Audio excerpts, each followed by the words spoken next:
აუდიტის სამსახური ქართული ოცნებისა და ევროპული საქართველოს შემომწირველების გამოკითხვას იწყებს. რა კითხვები აქვს უწყებას? ნიუ-იორკში ხვალ გაერო-ს გენერალური ასამბლეის 72 სესია გაიხსნება. რა არის დაგეგმილი ქართული დელეგაციის ვიზიტის ფარგლებში? შტორმი რუმინეთში დაღუპულია 8 ადამიანი, 60-ზე მეტი კი დაშავდა.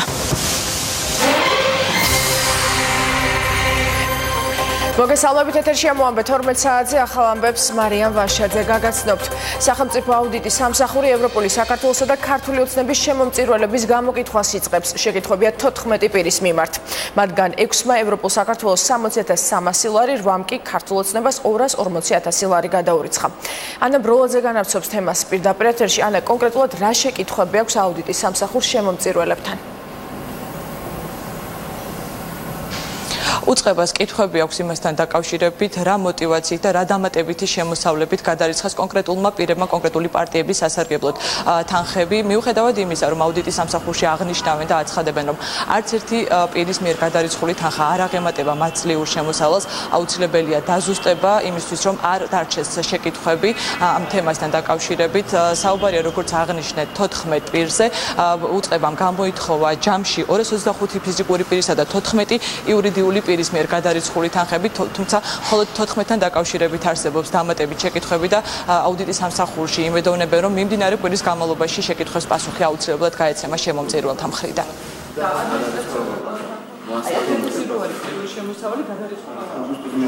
მათ ვთხოვთ გამოცხადდნენ ამ კვირის განმავლობაში, რათა წარმოადგინონ დამატებითი შემოსავლების შესახებ ინფორმაცია, თუ რა წყაროებიდან განახორციელეს მათ შემოწირულობა. ეს შესაძლებელია იყოს სხვადასხვა წყაროები, როგორც უძრავი ქონების გაქირავება ან რეალიზაცია, ასევე შეიძლება იყოს საერთაშორისო გზავნილები. რასთან დაკავშირებითაც უნდა იქნეს წარმოდგენილი შესაბამისი დოკუმენტაცია, რომ გავათილდეს ჩვენი კითხვები. უმეტეს შემთხვევაში შემოსავალი აჭარბებს განხორციელების შემოწირულობას, მაგრამ მაინც თვლით, რომ საჭიროებს დამატებით განმარტებას. აუდიტის სამსახურში შემომწირველები ჯერჯერობით არ გამოჩენილან, მათ ნაცვლად პასუხების გაცემა პირველ ეტაპზე მოუწიათ თავად იმ პარტიებს, რომელთა სასარგებლოდაც კონკრეტულმა პირებმა მიიღეს გადაწყვეტილება, მაგალითად ევროპულ საქართველოში აღნიშნავენ, რომ თავად ისინი გასცემენ კითხვებზე პასუხს, თუ რატომ და რა თანხებზე არის საუბარი, თუმცა მთავარია, რომ პოლიტიკური კონტექსტისგან დაცლილი იყოს ეს გამოკითხვა, მართლგუნდში კი აღნიშნავენ, რომ აუდიტის სამსახური არის დამოუკიდებელი უწყება და ის საჭიროების სამებრ საკუთარი გადაწყვეტილების საფუძველზე იბარებს კონკრეტულ ადამიანებს და ეს პროცესი წარიმართება გამჭირვალედ.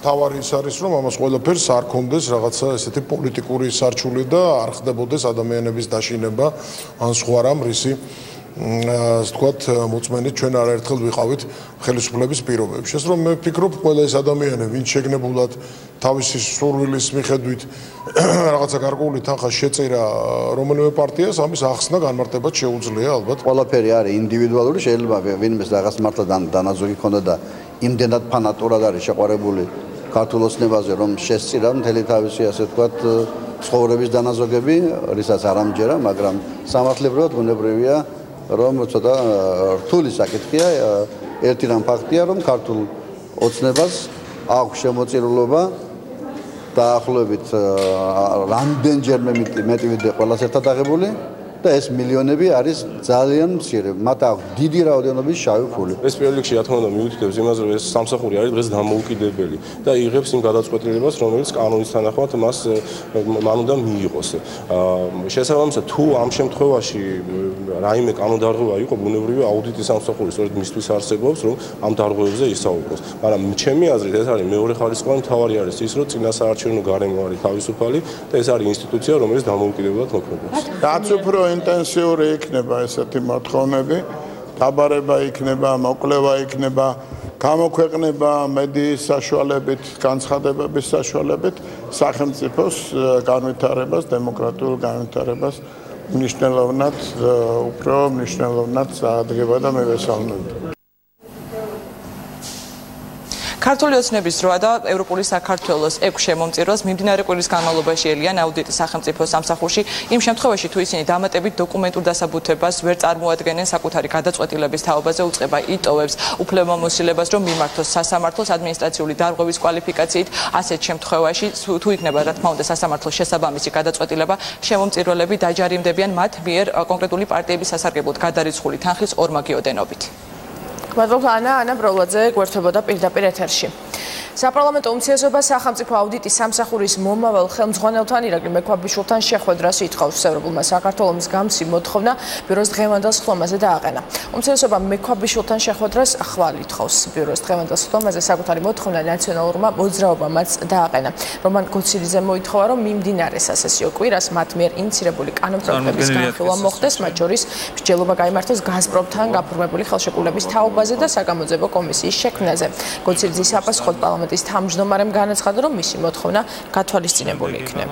ადამიანის უფლებათა დაცვისა და სამოქალაქო ინტეგრაციის ცნობას ჩვენ საპარლამენტო უმცირესობამ შემოვალმა ფრაქციებმა ვითხოვეთ შეხვედრა ბატონ მექვაბიშვილთან ხვალ 11-ის ნახევარზე ამის შესახებ წერილიც გვაქვს გამოგზავნილი რეგლამენტის შესაბამისად და უბრალოდ მინდოდა რომ ბიუროსთვის ეს გვეცნობებინა და იმედი გვაქვს რომ ეს შეხვედრა შედგება. ჩვენ მოვითხოვთ გაზპრომთან დროებითი საგამოძიებო კომისიის თემის სასწრაფოდ განხილვას, ვინაიდან ჩვენ გვაქვს სხვა ახალი გარემოებები, ჩვენთვის ცნობილი გახდა ის კატასტროფული ტარიფი, რომელთაც მოაწერა ხელისუფლებამ, იცით რომ საქართველოს პატარა ქვეყანაა და არაფერი იმალება და კიდევ უფრო მეტი ის არგუმენტები, რომ ჩვენ გვჭირდება გაზპრომთან ხელშეკრულება, იყო აბსოლუტურად ცრუ, არასწორი. საკონსტიტუციო ცვლილებებთან დაკავშირებით არსებულ უთანხმოებას საპარლამენტო ოპოზიციაში პოლიტიკურ ჩიხს უწოდებენ. ოპოზიციის ნაწილი პრეზიდენტს მოუწოდებს პროექტს ვეტო დაადოს, რის შემდეგაც შესაძლებელი გახდება საკონსტიტუციო პროექტში შინაარსობრივი ცვლილებები განხორციელდეს. მართველი გუნდი კი ვენეციის კომისიის საბოლოო დასკვნის მოლოდინშია და პროექტის მესამე მოსმენით კეჭრის რას მხოლოდ დასკვნის გამოქვეყნების შემდეგ ეკმავს. ეს ჩიხი, რომელიც არის საკანონმდებლო სამწუხაროდ შექმნა ხელისუფლებამ აბსოლუტურად არათანმიმდევრული მოქმედებებით, მხოლოდ თავისი ვიწრო პარტიული ინტერესები და დღეს გვაქვს ეს შედეგი, როდესაც პრეზიდენტი საუბრობს იმაზე, ოპოზიციასთან ერთად ახალი პროექტი უნდა იყოს, პროცედურულად ეს პრაქტიკულად ამ ეტაპზე შეუძლებელია, ხელისუფლება არაფერს არ ცვლის, რითაც კიდევ ერთხელ აგზავნის ასეთ გზავნილს მსოფლიოში, რომ ეს იქნება ერთი პარტიის ერთი პოლიტიკური ჯგუფის კონსტიტუცია. ეს არის მართველი უმრავლესობისათვის ბოლო შანსი, რათა გამოასწოროს ის მძიმე შეცდომა, რაც მან ჩაიდინა კონსტიტუციის მიღებისას. იურიდიული და პოლიტიკური გამოსავალი არის პრეზიდენტის ვეტო და ამის შემდეგ შესაძლებელია ნებისმიერი ცვლილების შეტანა კონსტიტუციის უკვე ორი მოსმენით მიღებულ პროექტში. დიდი ინტერესით გავეცნობით ვენეციის კომისიის დასკვნას. მე პირადად არ მაქვს მოლოდინი რაიმე სახის სამართლებრივი შენიშვნები იქნება იქ გამომდინარე იქიდან რომ ფაქტიურად ყველა შენიშვნა რომელიც კანონპროექტის განხილვისას და დაწყებისას ჰქონდა ვენეციის კომისიაში ჩვენ მთლიანად გავითვალისწინეთ. ხვალ ნიუ-იორკში გაერო-ს გენერალური ასამბლეის 78 სესია გაიხსნება. საქართველოს დელეგაცია პრემიერის ხელმძღვანელობით ამერიკის შეერთებულ შტატებში უკვე გაემგზავრა. 21 სექტემბერს საქართველოს პრემიერის სიტყვით მიმართავს გენერალურ ასამბლეას, მანამდე კი ორი მნიშვნელოვანი ღონისძიება გაიმართება, კერძოდ ერთი მაღალი დონის შეხვედრა ღია მმართველობის პარტნიორობის ფარგლებში და მეორე, რომელიც მდგრადი განვითარების მიზნებს ეხება. გაეროში საქართველოს ელჩის ინფორმაციით გენერალური ასამბლეის ფარგლებში იგეგმება ორმხრივი შეხვედრები, როგორც პრემიერის, ასევე საგარეო საქმეთა მინისტრის დონეზე მიხეილ ჯანელიძე ერთ-ერთ პირველ შეხვედრას ევროკავშირის პოლიტიკურ დირექტორებთან გამართავს. გაეროში საქართველოს ელჩის განცხადებით ქართული მხარის მონაწილეობა მნიშვნელოვანია, რადგან ღონისძიებებს გაეროს წევრი სახელმწიფოების უმრავლესობა ესწრება და საქართველოს 3 წლით არის გაეროს ადამიანის უფლებათა საბჭოს წევრი ქვეყანა. ორხრივი შეხვედრები დაგეგმილია როგორც პრემიერის დონეზე, ასევე ვიცე-პრემიერის საგარეო საქმეთა მინისტრის დონეზე. ორხრივი შეხვედრები ექნებათ საგარეო საქმეთა მინისტრის პირველ მოადგილეს. საქართველოს დელეგაცია ასევე მონაწილეობას მიიღებს სხვა მრავალხრივ შეხვედრებზე სხვადასხვა დონეზე. ალბათ ჯობია ამ ყველაფერზე ყოველი დღის ბოლოს ვისაუბროთ ხოლმე, რადგან პროგრამა ხშირად განიცდის ასე დროს ცვლილებებს. ღია მმართველობის პარტნიორობის ინიციატივას, რომელიც 75 ქვეყანას აერთიანებს, საქართველოს უხელმძღვანელებს ეს. პირველი შემთხვევა, როდესაც საქართველოს იქნება მაღალი რანგის საერთაშორისო ფორუმის თავმჯდომარე ქვეყანა. თავმჯდომარეობას ჩვენი ქვეყნის მთავრობა 19 სექტემბერს გაერთიანებული ერების ორგანიზაციის გენერალური ასამბლეის ფარგლებში გამართული მაღალი დონის ღონისძიებაზე საფრანგეთის მთავრობისგან გადმოებარებს და საერთაშორისო პარტნიორობას 1 წლის ვადით უხელმძღვანელებს. საქართველოს პრემიერ-მინისტრს ღია მმართველობის პარტნიორობის თავმჯდომარეობას უშუალოდ საფრანგეთის პრეზიდენტი გადააბარებს. ღონისძიებაში მონაწილეობს იუსტიციის მინისტრი თია წოლუკიანიც მიიღებს. საქართველოს ღია მმართველობის პარტნიორობის რიგით მე-6 თავმჯდომარეა.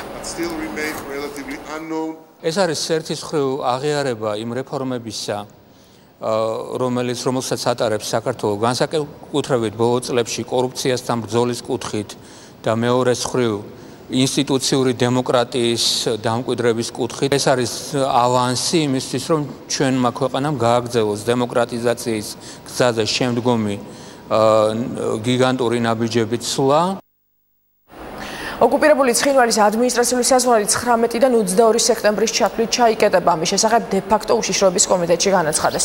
განცხადებაში ნათქვამია, რომ საზღვარი ეგრეთ წოდებული სამხრეთ ოსეთის რესპუბლიკის 27 წლის თავისადმი მიწყვილ სადღესასწაულო ღონისძიებების გამო იქნება დაკეტილი.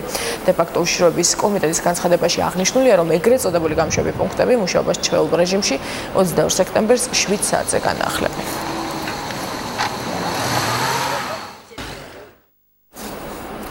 ჩინეთში ქალაქ სიამენში მასშტაბური საერთაშორისო საინვესტიციო და სავაჭრო გამოფენა გაიხსნა. მასში საქართველოს მიწვეული საპატიო სტუმრის სტატუსით მონაწილეობს. გამოფენაში ჩართულია 120 ქართული კომპანია. თამთა რუხაძე ისაუბრებს დეტალებზე მოამბის ეთერში.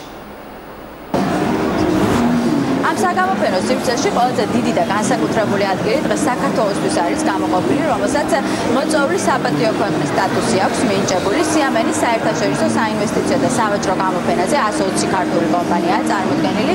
ჩინური ბიზნეს სექტორის წარმომადგენლებს საშუალება აქვთ პირადად დაათვალიერონ ქართული პროდუქცია და გაეცნონ ქართულ იდეებს. ვაჩვენებთ ჩინეთის მხარეს ჩვენ საინვესტიციო პოტენციალს, ისევე როგორც საექსპორტო პოტენციალს და მათი მხრიდანაც დაინტერესება არის ძალიან დიდი. ჩვენ ჩავნიშნული გვაქვს B2B შეხვედრები ჩვენ საექსპორტო კომპანიებთან, იმ კომპანიებთან, რომლებსაც პროდუქცია აქვს წარმოდგენილი დღეს ღონისძიებაზე და ვფიქრობთ, რომ ძალიან კარგი შედეგებით დასრულდება ეს შეხვედრები, დაამყარებენ ძალიან მნიშვნელოვან კონტაქტებს და შესაძლებელია კონკრეტულ ხელშეკრულებებზეც კი მოხდეს მოლაპარაკება. ჩვენ წარვადგენთ ჩვენს პროექტებს, რომლებიც გვაქვს. პროექტების ნაწილი დაწყებული იყო და გრძელდება, ხოლო არის ისეთი პროექტები, რომლებიც ახალი დაწყებულია და ასევე არის 4 სტარტაპი ჩვენი, რომლებსაც ჩინეთში განვითარების პერსპექტივა აქვს. მათ შორის არის სტარტაპი, რომელიც სათამაშო ბიზნესშია, სტარტაპი, რომელიც სერვერებს აწარმოებს, ეკო-ფრენდლი სერვერებს, რაც ასევე ძალიან მნიშვნელოვანია და დიდი სურვილი გვაქვს, რომ ჩინეთში ვიპოვოთ ისეთი პარტნიორები ჩვენი სტარტაპებისთვის, რომლებიც მათ განვითარებაში დაეხმარებიან. სავაჭრო გამოფენაზე გამოტანილი ქართული პროდუქცია დღეს ეკონომიკის მინისტრმა ფუჯიანის პროვინციის ვიცე-გუბერნატორთან ერთად დაათვალიერა, რომელმაც ჩვენთან საუბარში თქვა, რომ ქართული პროდუქცია ამ საგამოფენო სივრცეში ერთ-ერთი ყველაზე განსაკუთრებულია. მიმდინარე წლის ბოლომდე იგეგმება ორივე ქვეყნის პარლამენტის მიერ თავისუფალი სავაჭრო შეთანხმების რატიფიცირება და ბუნებრივია ასეთი წარმომადგენლობა არის საერთაშორისო მნიშვნელობის, იმიტომ რომ კიდევ უფრო კარგი კომუნიკაცია ჰქონდეს ჩვენი ქვეყნის შესახებ, იყოს წარმომადგენლობითი. მე არ მახსოვს საქართველოს ამხელა პავილიონი ქონდეს ოდესმე ჩინეთის სახალხო რესპუბლიკაში და ბუნებრივია ეს არის უნიშნულოვანესი ყველა იმ ეკონომიკური პროცესისთვის, რომელიც ორი ქვეყანას შორის მიმდინარეობს. თქვენი პავილიონი და პროდუქცია, რომელიც აქ გაქვთ წარმოდგენილი, განსაკუთრებულია. ამ პლატფორმის საშუალებით შესაძლებლობა გექნებათ ინვესტიციები მოიზიდოთ. გამოფენის პარალელურად საქართველოს ეკონომიკის მინისტრი სიტყვით გამოვიდა საერთაშორისო საინვესტიციო ფორუმზე. სიტყვით გამოსვლის დროს მინისტრმა ყურადღება გაამახვილა საქართველოში არსებულ საინვესტიციო კლიმატზე, გარდა ამისა ისაუბრა რეგიონში საქართველოს მნიშვნელობაზე. გარდა ამისა მინისტრმა ისაუბრა საქართველოს ჩინეთს შორის არსებული თავისუფალი სავაჭრო შეთანხმების მნიშვნელობაზე და თქვა, რომ ანალოგიური შეთანხმების გაფორმება საქართველოს უახლოეს მომავალში ინდოეთთან და ჰონგ-კონგთან გეგმავს. თამთარუხაძე საუბრობდა ჩინეთიდან. მიხეილ სააკაშვილის ადვოკატი აცხადებს, რომ 18 სექტემბერს დანიშნული სასამართლო პროცესი შესაძლოა არ გაიმართოს. ოდესის ყოფილი გუბერნატორის ადვოკატი ამბობს, რომ სხდომის გამართვის ზუსტი დრო სასამართლოს ამ დრომდე არ დაუზუსტებია. ადვოკატის ინფორმაციით სასამართლოს მესაზღვრეების მიერ შედგენილ პროტოკოლზე იმსჯელებს, რათა დადგინდეს დაარღვია თუ არა მიხეილ სააკაშვილმა სახელმწიფო საზღვრის გადაკვეთის წესები. საქმე ადმინისტრაციულ სამართალდარღვევათა კოდექსის 204 პირველი პრიმამუხლით მიმდინარეობს, რაც საზღვრის უკანონოდ გადაკვეთას ან უკანონოდ გადაკვეთის ცდილობას გულისხმობს. კანონდარღვევა სანქციის სახით ჯარიმას ითვალისწინებს. ჯარიმის ზუსტი ოდენობა ადვოკატისთვის უცნობია. საქართველოს ექს-პრეზიდენტის და ოდესის ოლქის ყოფილი გუბერნატორის მიხეილ სააკაშვილის საქმის სასამართლო განხილვა უკრაინაში დღეს 15 საათისთვის დაგეგმილი. მიხეილ სააკაშვილს ბრალი უკრაინის სახელმწიფო საზღვრის უკანონო გადაკვეთა შეედება. ამოვიდა ლაშა. სასამართლო მიხეილ სააკაშვილის ქვეყნიდან გაძევების საკითხს არ განიხილავს. პროცესზე განიხილება მესაზღვრეების მიერ შედგენილი პროტოკოლი სახელმწიფო საზღვრის გადმოკვეთის წესის დარღვევის შესახებ. დარღვევის დამტკიცების შემთხვევაში კანონმდებლობა ჯარიმის დაწესებას ითვალისწინებს. ზუსტოდენობას ვერ გეტყვით, თუმცა ჯარიმამ შესაძლოა რამდენიმე ასეული გრივნა შეადგინოს. ჩვენი პოზიცია არის შემდეგი: მიხეილ სააკაშვილს კანონი არ დაურღვევია. უბრალოდ ასეთი სიტუაცია შეიქმნა. პროცესი 3 საათზეა ჩანიშნული, თუმცა ეს არ არის ზუსტი დრო, რადგან სასამართლოსგან დასტური ჯერ არ მიგვიღია. ეგრეთ წოდებული ქართული მარშის ერთ-ერთი დამფუძნებელი ლადო სადღობელაშვილი თბილისის საქალაქო სასამართლომ პოლიციელისადმი წინააღმდეგობის გაწევაში დამნაშავედ ცნოდა 500 ლარიანი ჯარიმა დააკისრა. აქციის ორგანიზატორი მიიჩნევს, რომ მისი დაკავება უკანონოდ მოხდა და დაკავების შემდეგ პატრულის ავტომობილში სამართალდამცავები მას ფიზიკურად გაუსწორდნენ. სადღობელაშვილი პატრულის წინააღმდეგ სარჩელის მომზადებას გეგმავს, ის მოსამართლის დღევანდელ გადაწყვეტილებას ასაჩივრებს. ქართული მარშის ერთ-ერთი ორგანიზატორს ბრალად პოლიციელისადმი დაუმორჩილებლობა და წვრილმანი ხულიგნობა ედებოდა. 12 სექტემბრის აქციაზე დააკავეს, როდესაც პროტესტის მონაწილეები ფონდ ღია საზოგადოებას საქართველოსთან შეიკრიბნენ და ორგანიზაციის საქმიანობის შეწყვეტას ითხოვდნენ. ამის შემდეგ კი აქციის მონაწილეებმა ქართული ოცნების თბილისის მერობის კანდიდატის ოფისთან გადაინაცვლეს, სადაც კახაკალაძესთან შეხვედრა და უცხო ქვეყნის მოქალაქეებისთვის მიწების მიყიდვის საკითხთან დაკავშირებით კითხვების დასმა სურდათ.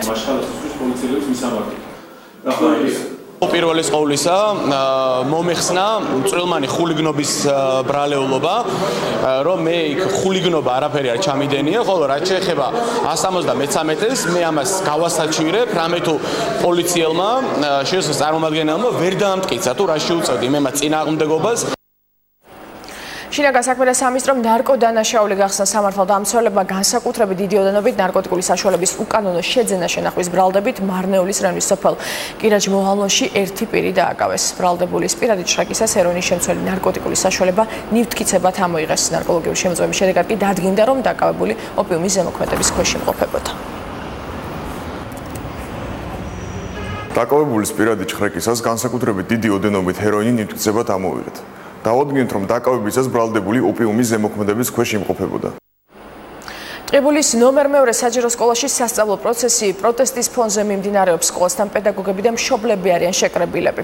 ისინი სასწავლო პროცესის მეორე წლაში გადატანას აპროტესტებენ. ამ მიზეზით უკვე მეორედ სკოლაში დღეს 100 მოსწავლე საკლასო ოთახში არ შევიდა. სკოლას მეორე წლა მას შემდეგ დაემატა, რაც ექსპერტიზის შედეგად რამდენიმე დღის წინ გაირკვა, რომ მეორე საჯარო სკოლის შენება ამორტიზებულია. სწორედ ამ სასწავლო დაწესებულების მოსწავლეების განაწილება მოხდა პირველ საჯარო სკოლაში. პირველი საპროტესტო აქცია სწავლის დაწყების დღეს გაიმართა. ნომერ მეორე საჯარო სკოლაში დღეს მონაცემებით სულ 119 მოსწავლე სწავლობს.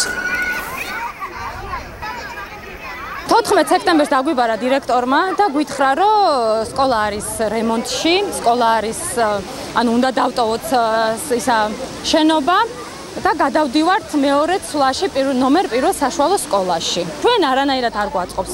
არანაირად მესამე კლასელი რო ბავშვი 3 საათზე სკოლაში მივა, 9 ნახევარზე სახლში წამოვა, საჭმელი ჭამოს, დაისვენოს, იმეცადინოს თუ რა უნდა გააკეთოს.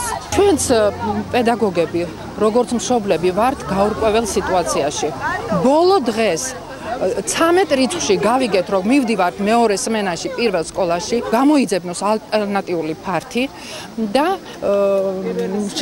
ვითხოვთ პირველ სვლას. სამხარაულოს ექსპერტიზის ბიურო დადო დასკვნა, რომ ეს სკოლა არის სიცოცხლის საფრთხე შემცველი, მისი შემდგომი აღდგენა რეაბილიტაცია კი არარენტაბელური და ამიტომ მოსწავლეთა იქ შემდგომი განთავსება სიცოცხლის სამხედრო არის და მივიღეთ გადაწყვეტილება, სანამ ალტერნატიულ ფარც მოვიძიებდით, რომ მეორე ცვლაში, ვინაიდან სასწავლო პროცესი არ ჩაშლილი იყო, განთავსებულიყო პირველი სკოლის მეორე ცვლაში. დღეიდან ბაღებში ახალი სასწავლო წელი იწყება. თბილისის ბაღებში 60,000 აღსაზრდელია რეგისტრირებული არტგების პერიოდში 80 საჯარო ბაღში სხვადასხვა სახის მასშტაბური თუ მცირე ინფრასტრუქტურული სამუშაო განხორციელდა. სიახლეა ისიც, რომ დედაქალაქის მასშტაბით ბაღებში დასაქმებული კადრების გადამზადება მიმდინარეობს. თბილისში 5 ახალი საბავშვო ბაღიც გაიხსნა. ახლადგასწნილ ბაღებში, სადაც 325-მდე ადამიანი დასაქმდა, დამატებით 1500 აღსაზრდელის მიღება გახდა შესაძლებელი.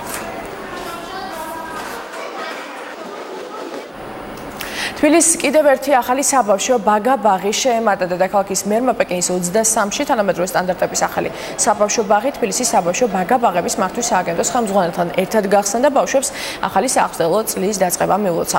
74 საბავშვო ბაღი აღჭურვილია თანამედროვე სტანდარტების შესაბამისად და ადაპტირებულია სპეციალური საჭიროების მქონე პირთათვისაც.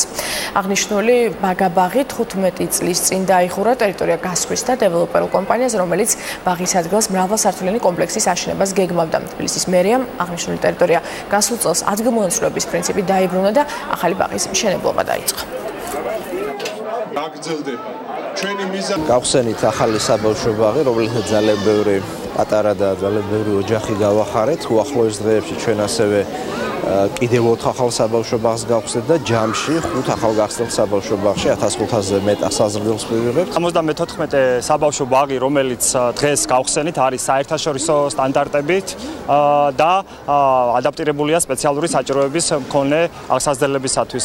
აღნიშნული შენობა ნაგებობის სარემონტო სამუშაოები დაჯდა 1,300,000 ლარი და მინდა აღვნიშნო ბაღები, რომელსაც ჩვენ ვაშენებთ, არის ადაპტირებული სპეციალური საჭიროების მქონე ბავშვებისათვის. აზიური ფაროსანა საწინააღმდეგო საავიაციო წამლობა გურიის რეგიონში მიმდინარეობს. ავიაციის გამოყენებით ოზურგეთის და ლანჩხუთის მუნიციპალიტეტებში 5000-მდე საყანე ფართობების და დიდი მასივების დამუშავება იგეგმება. ავიაციის პარალელურად მუშაობს სოფლის მეურნეობის სამინისტროს და სურსათის ეროვნული სააგენტოს სპეცტექნიკა, რომელიც დასავლეთ საქართველოშია მობილიზებული. თერმული ნისლის ტექნოლოგიით სამანქანე და სატრაქტორე აგრეგატებით მავნებლი საწინააღმდეგოდ იწამლება ის ფართობები, სადაც ავიაციის გამოყენება შეუძლებელია. მიმდინარე წამლობას სურსათის ეროვნული სააგენტოს უფროსი და გურიის გუბერნატორიც დაესწრნენ. სოფლის მეურნეობის სამინისტროს სურსათის ეროვნული სააგენტოს პერსონალი და სპეცტექნიკა სრულიად მობილიზებულია აზიური ფაროსანას წინააღმდეგ ბრძოლის ღონისძიებებში. მიმდინარეობს როგორც ავიაციით შესხურება, ასევე სახმელეთო ტექნიკით, მანქანა დანადგარებით. ამ ეტაპისთვის უკვე შეკვეთილის ტერიტორიაზე დამუშავდა საყანე ფართობები და დიდი მასივები. მიმდინარეობს თერმული ნისლის ტექნოლოგიით, სამანქანე და სატრაქტორე აგრეგატებით მიმდინარეობს იმ ადგილების შეწამლა, სადაც შეუძლებელია ავიაციის გამოყენება. თბილისში საკპატენტის სასწავლო ცენტრში SMOS პროფესიული განვითარების პროგრამის ფარგლებში ინგლისურ ენოვანი სასწავლო კურსი გეოგრაფიული აღნიშვნების შესახებ მიმდინარეობს. სასწავლო კურსის მონაწილეები საკპატენტის ხელმძღვანელობის და შესაბამისი დარგის სპეციალისტებისგან გეოგრაფიული აღნიშვნების შესახებ ლექციებს მოისმენენ, ასევე გაეცნობიან სამართლებრივი დაცვის მექანიზმებს და საერთაშორისო პრაქტიკას. კურსის ფარგლებში გაიმართება დისკუსია სხვადასხვა საკითხზე. კურსი ინტელექტუალური საკუთრების მსოფლიო ორგანიზაციისა და საქართველოს ინტელექტუალური საკუთრების ეროვნული ცენტრის ორგანიზებით ტარდება.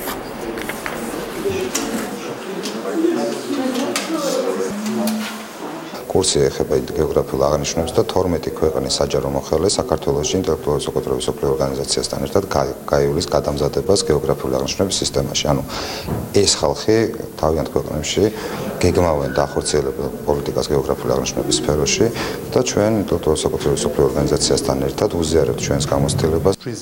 ეს ტრენინგი არის ძალიან კარგი შესაძლებლობა საქართველოსთვის, რომ წარმოადგინოს თავისი გეოგრაფიული აღნიშვნები. ჩვენ საქართველოს სოფლის მეურნეობის სამინისტროსთან ერთად ვცდილობთ რომ დავეხმაროთ მწარმოებლებს და მომხმარებლებში გავზარდოთ ცნობადობა. დღესდღეობით ჩვენ ვიცავთ ორ გეოგრაფიულ აღნიშვნას, ეს არის სულგუნი და თუშური გუდა. ჩრდილო კორეის სანაპირო სიახლოვეს რუსეთმა და ჩინეთმა ერთობლივი სამხედრო საზღვაო წვრთნები დაიწყეს. ჩინური მედიის ინფორმაციით ერთობლივი სწავლება პეტრედიდის ყურესა და ოხოტის ზღვის სამხრეთ ნაწილში ჩატარდება. აღნიშნული ტერიტორია რუსეთის ქალაქ ვლადივოსტოკსა და რუსეთ-ჩრდილო კორეის საზღვრის სიახლოვეს მდებარეობს. მიმდინარე წელს რუსეთ-ჩინეთის ერთობლივი წვრთნები უკვე მეორე ტარდება. სწავლების პირველი ნაწილი ივლისში ბალტიის ზღვაში გაიმართა. ჩრდილო კორეის ბირთვული პროგრამის გამო კორეის ნახევარკუნძულზე ვითარება კვლავ დაძაბულია. რუსეთი და ჩინეთი უთანხმოების მშვიდობიანი გზების დარეგულირებას მხარს უჭერენ.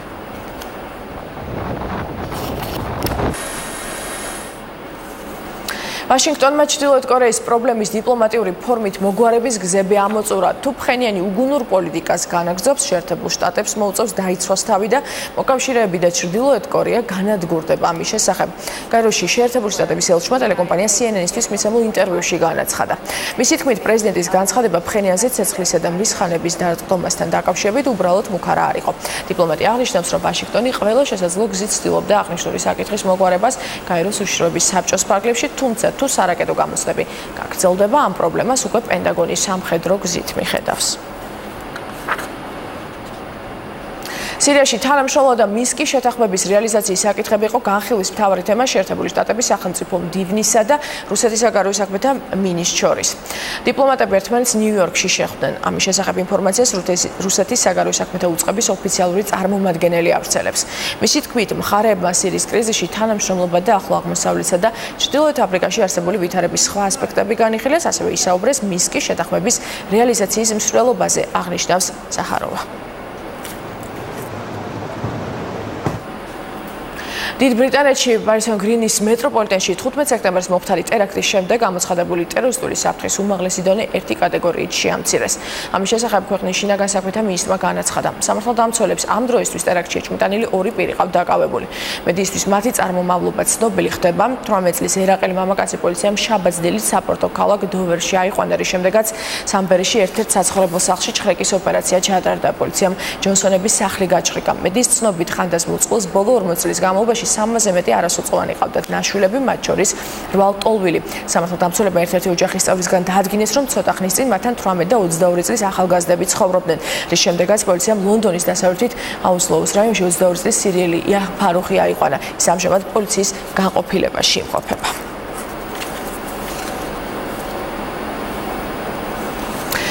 ირანი ერაყის ქურთისტან საზღვარს დახურავს იმ შემთხვევაში, თუ რეფერენდუმის შედეგად ბაღდადისგან დამოუკიდებელი გახდება. ამის შესახებ უშიშროების უმაღლეს საბჭოს მდივანმა განაცხადა. მისი თქმით, საზღვრის შესახებ შეთანხმება კონკრეტულად ერაყის ცენტრალურ ხელისუფლებასთან არსებობს.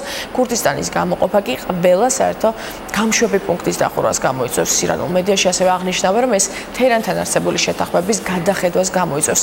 ერაყის ქურთისტანის ავტონომიურმა ხელისუფლებამ ერაყისგან გამოყოფის მიზნით ცენტრალური ხელისუფლების წინააღმდეგობის მიუხედავად რეფერენდუმი 25 სექტემბერს დანიშნა. ოფიციალური ბაღდადი რეფერენდუმს არაკანონიერად თვლის. 8 ადამიანი დააკავეს იერუსალიმში ულტრაორთოდოქსი ებრაელების და პოლიციის შეტაკების დროს. ვითარების დაძაბვის შემდეგ სამართალდამცველებმა წყლის ჭავლი გამოიყენეს. საპროტესტო აქციის მონაწილეებმა გზა გადაკეტეს და ქვების სროლა დაიწყეს. საპროტესტო აქციის დაწყების საფუძველი სამხედრო ახალწეულის დაპატიმრება გახდა, რომელმაც რეკრუტირებისთვის გამოცხადება ვერ შეძლო. გასულ კვირას ისრაელის უზენაესმა სასამართლომ ქვეყნის სამხედრო გამოწვევის კანონი, რომელიც რელიგიურ ნიადაგზე სემინარის სტუდენტებს სამხედრო სამსახურში გაწევისგან ათავისუფლებდა, არაკონსტიტუციურად ცნო ისრაელის მოქალაქეებს, როგორც მამაკაცებს, ისე ქალებს 18 წლის ასაკიდან სამხედრო სამსახურის ვალდებულება აქვთ. რუმინეთში შტორმის შედეგად სუმცირე 8 ადამიანი დაიღუპა, დაშავდა 67 მოქალაქე. ყველაზე მეტად დაზარალდა ქალაქი ტიმიშოარა, სადაც ძლიერმა ქარმა ხეები წააქცია და სახლებს სახურავები გადახადა. სტიქით დაზარალებულ რეგიონებს არ მიეწოდება დენი და წყალი. მოქალაქეების თქმით, ისინი შტორმის მოახლოების შესახებ არავინ გააფრთხილა. სტიქის შემდეგ საგანგებო სამსახურებმა მოსახლეობას ქუჩაში გასვლისგან თავი შეკავება ურჩიეს. მეტეოროლოგების თქმით, ამჟამად შტორმი უკრაინას უახლოვდება. შედეგად 6 ოლქში ელექტროენერგიის მიწოდება შეწყდა. იაპონიას ტაიფუნი თალიმი დაატყდა თავს სტიქის შედგა დაშავდა 17 ადამიანი 4 კი დაკარგულად ითვლება ქარის სიჩქარე საათში 120 კილომეტრს აღწევს ქარიშხალსთან ძლიერი წვიმაც ახალს სინოპტიკოსების პროგნოზით უახლოესი 2 დღის განმავლობაში ქვეყანაში შესაძლოა თვენახევრის ნორმა ნალექი მოვიდეს სტიქეს უკვე მოყვა მეწყერი კუნძულ კიუსიუზე ვრცელდება ინფორმაცია გრევის შესახებაც უსაფრთხოების მიზნით სამხრეთ რეგიონებიდან 230,000-მდე ადგილობრივი მოსახლის ევაკუაციაც განხორციელდა სტიქის გამო ასობით ავია და სარკინიგზო რეისი გაუქმდა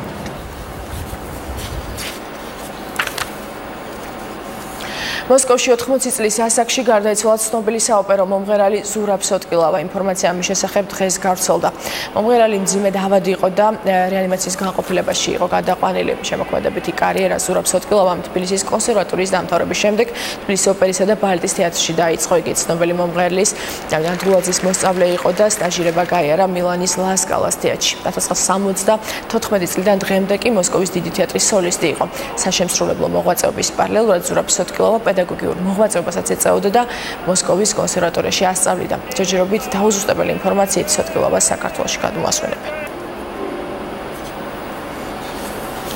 მოამბე ამ დროისთვის დასრულებულია მე 16 საათს დაგიბრუნდებით დროებით.